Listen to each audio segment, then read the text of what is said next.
when dealing with service conductors and protected cables sharing the same cable tray, and a violation of the National Electrical Code Section 230.7 arises, several options can be considered to ensure compliance and satisfy the inspector. Firstly, creating a barrier within the tray involves installing a non-combustible barrier such as an aluminum or steel plate to physically separate the service conductors from the protected cables. This barrier must extend the full width and height of the tray to provide complete isolation. Secondly, one may separate the trays. This means cutting the existing tray into two separate sections using a Dremel or a similar tool suitable for cutting metal. The cut should be made along a line perpendicular to the protected cables. It is important to maintain a minimum separation of 1 foot between the two trays after the cut. Thirdly, protecting the service conductors involves installing a conduit or another suitable enclosure around the service conductors to provide mechanical protection. This enclosure must meet all the requirements outlined in Article 230.7 of the National Electrical Code. Fourthly, one can relocate the protected cables by moving them to a different cable tray or conduit that is located at a sufficient distance away from the service conductors.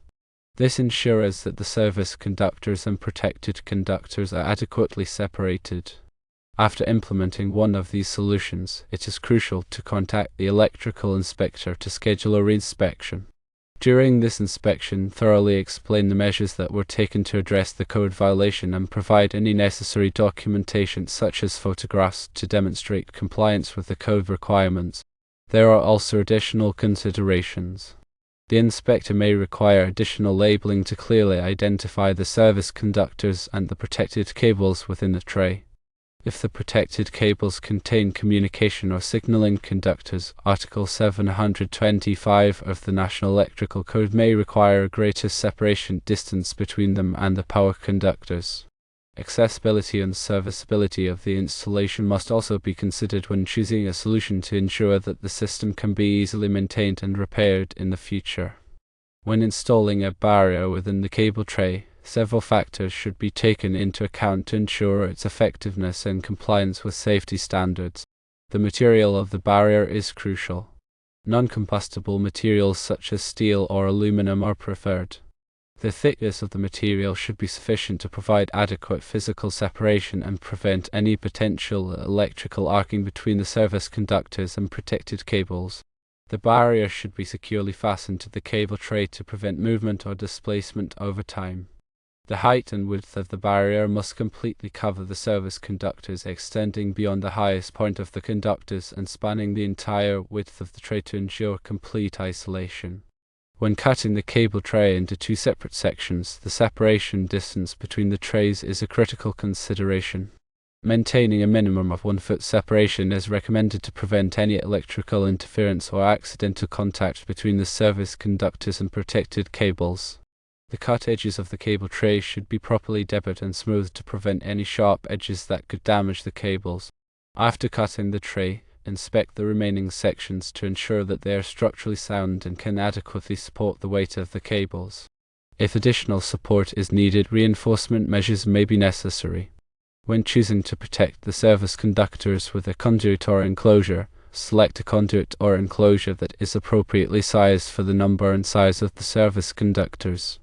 Ensure that the conduit or enclosure is made of a material suitable for the environment in which it is installed, such as metallic conduit for areas where physical protection is needed or non-metallic conduit for corrosive environments. All fittings and connections must be properly tightened and sealed to prevent moisture or debris from entering the conduit. The conduit should be securely supported to the cable tray to prevent sagging or displacement. When relocating the protected cables, consider the routing of the new cable tray or conduit to ensure that it does not introduce any new hazards or code violations. Maintain proper clearances from other equipment and structures to prevent physical damage to the cables. Use appropriate supports and fasteners to secure the new cable tray or conduit to the building structure. When relocating the protected cables, be mindful of the ampacity of the conductors. If the protected cables are communication or signal cables, ensure that they are properly shielded to prevent interference from the power conductors. When contacting the inspector for a re-inspection, provide a detailed description of the corrective actions that were taken, including the materials used, the methods employed, and the specific code sections that were addressed. Supply photographs or other documentation that clearly demonstrates compliance with the code. Be prepared to answer any questions the inspector may have regarding the installation and be willing to make any additional adjustments necessary to obtain approval. When considering additional labeling, use labels that are durable and weather resistant to ensure that they remain legible over time.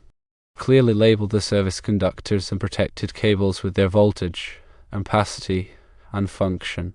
Position the labels in a location that is easily visible and accessible for future maintenance or inspection. If the protected cables contain communication or signaling conductors, consider the requirements of Article 725 of the National Electrical Code. This article specifies the separation distances required between power conductors and communication cables to prevent interference and ensure proper operation. If necessary, install additional shielding or grounding to mitigate any potential interference issues. When considering accessibility and serviceability, ensure that there is adequate clearance around the cable tray to allow for future maintenance and repairs. Position the cable tray in a location that is easily accessible without requiring the removal of other equipment or structures. Use cable ties or other means to bundle the cables neatly and prevent them from becoming tangled or damaged. Ensure that all connections and terminations are easily accessible for inspection and maintenance.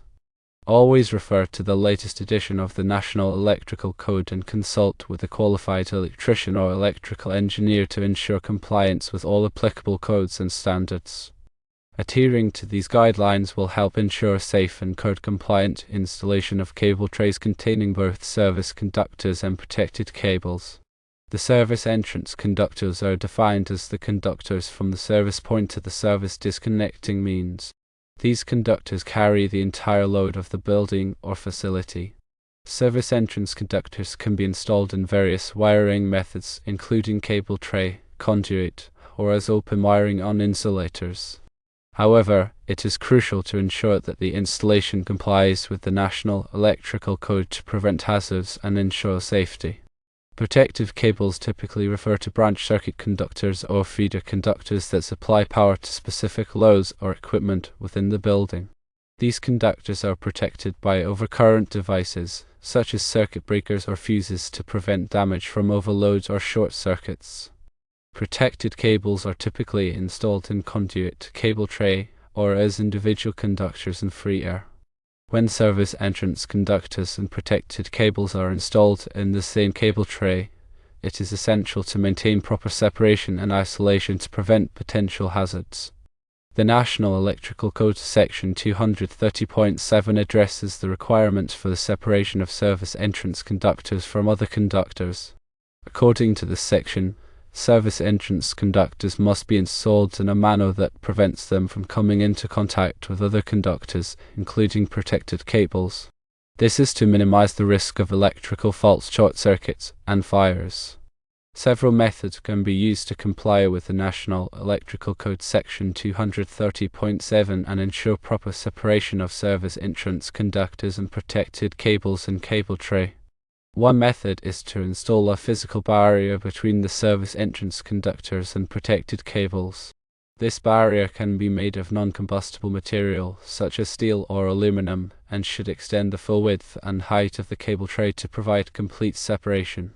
Another method is to use separate cable trays for service entrance conductors and protected cables. This eliminates the possibility of contact between the two types of conductors and provides a higher level of safety. A third method is to install the service entrance conductors and conduit within the cable tray. This provides mechanical protection for the service entrance conductors and prevents them from coming into contact with other conductors. When installing service entrance conductors and protected cables in cable tray, it is essential to consider the ampacity of the conductors and the cable tray. The ampacity of the conductors must be sufficient to carry the load they are intended to serve, and the cable tray must be sized to accommodate the conductors without overcrowding. Overcrowding can lead to overheating and potential fire hazards. It is also important to ensure that the cable tray is properly grounded to provide a path for fault current and protect against electric shock.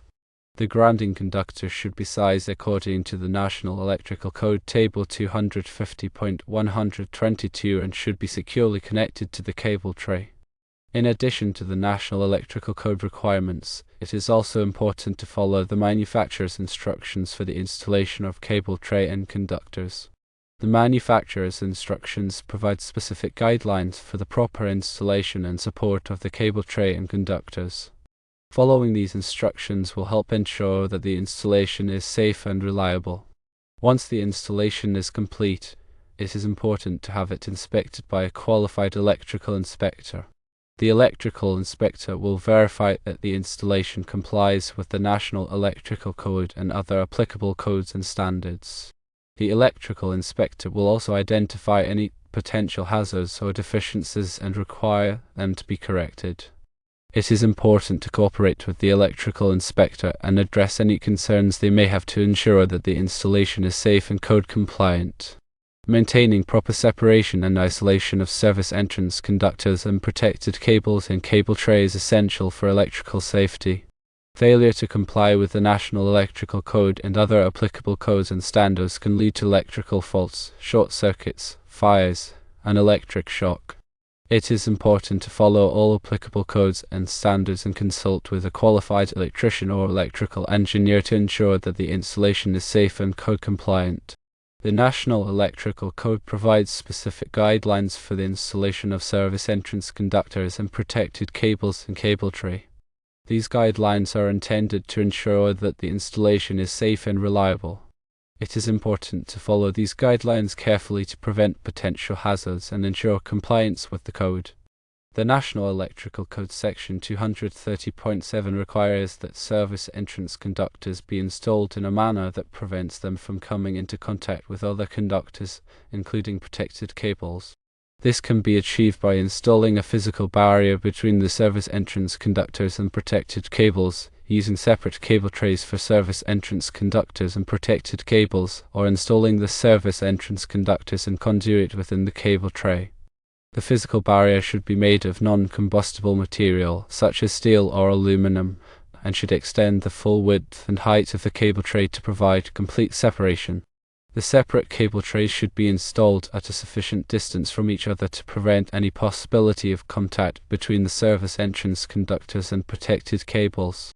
The conduit should be properly sized and installed to provide mechanical protection for the service entrance conductors and prevent them from coming into contact with other conductors.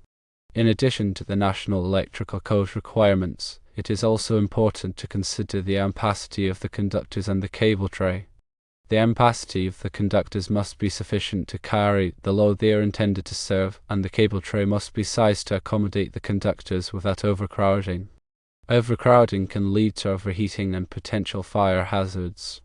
It is also important to ensure that the cable tray is properly grounded to provide a path for fault current and protect against electric shock. The grounding conductor should be sized according to the National Electrical Code Table 250.122 and should be securely connected to the cable tray. Following the National Electrical Code guidelines and the manufacturer's instructions will help ensure that the installation is safe and code compliant. It is also important to have the installation inspected by a qualified electrical inspector to verify that it complies with the code and to identify any potential hazards or deficiencies. Remember to prioritize safety and compliance when working with electrical systems.